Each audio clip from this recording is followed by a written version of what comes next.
ሃይ ጋይስ እንዴት ናችሁ? ዛሬ በአዲስ መልኩ ከቼ ብለናል። እኔ ጀለሳችሁ ማኔ ነኝ። ለማታውቁኝ ሙሉ ስሜ ደግሞ ማንደፍሮ ብቻ መግባባቱ ነው። በፈለጋችሁ ጥሩኝ።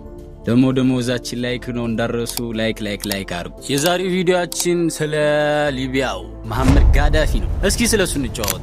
ጊዜው መስከረም 1969 ዓመተ ምህረት ነበር። የሆነ ፈላ አዲስ የጦር መኮንን ነበርና ስሙ መሐመድ ይባላል። ያ የጦር መኮንን ያለምንም ደም መፋሰስ የሊቢያ ንጉሳዊ አገዛዝን ገለበጠ። ያ ልጅ ሙአመር ጋዳፊ ስልጣን ሲይዝ ሊቢያ በዓለም ላይ ካሉ ደሃ ሀገር አንዷ ነበረች። አፍሪካዊቷ ሊቢያ ነው። ከ42 ዓመታት በኋላ ግን ሊቢያ በአፍሪካ ከፍተኛ የነፍስ ወከፍ ገቢና ረጅም የሰው ልጅ እድሜ ባለቤት ሆነች። ታዲያ ይህ መሪ ለምን በገዛ ህዝቡ ተገደለ? ለምንድነው የሸመጠጡት ግን? እስኪ አስቡ። የዓለም ሀያላን ስለምን ፈለጉ? አሜሪካ ምናምን በቃ በሄደበት ያሯሩጡታል ምናምን አስቸግረውን ነበር ነው የሚለው። ጋዳፊ ታላቁ የሰው ሰራሽ ወንዝ የተሰኘው ግዙፉ የመስኖ ፕሮጀክት በመገንባት በረሃውን ለም አደረገው። በቃ ሴፍ አደረገው። የሆነ ንፋሱ ምናምን ይለያል ነው። ነፃ የጤና አገልግሎት፣ ነፃ ትምህርትና በቃ ለአዳዲስ ካፕሎች የሚሰጥ ልክ ሲጋቡ የቤት እቃዎች ድጋፍ ምናምን የቤት መስሪያ። ይህ የሊቢያውያን መብት ነበረ። የተለየ ቪአይፒ ያደረግላቸው።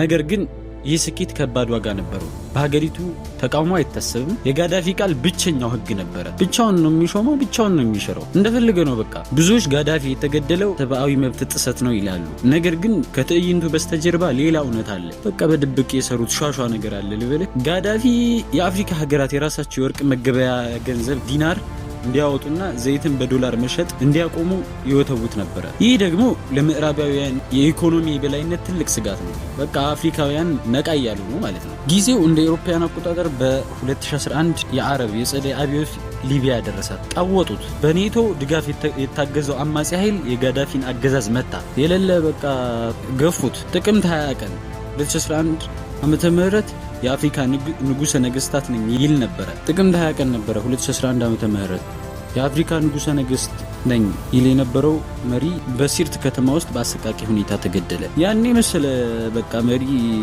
ከገደሉ በኋላ በጦርነት በፖለቲካ ቀውስ ውስጥ ትገኛለች እስካሁን ሊቢያ። ለደጋፊዎቹ ጋዳፊ የአፍሪካን ክብር ያስጠበቀ ጀግና ነበር፣ ሌጀንድ፣ የሚለይ ሰው ነበር ብሎ ነው የሚያስቡት።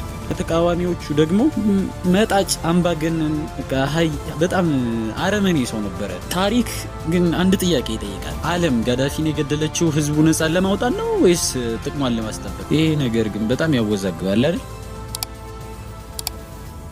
Subscribe for more history.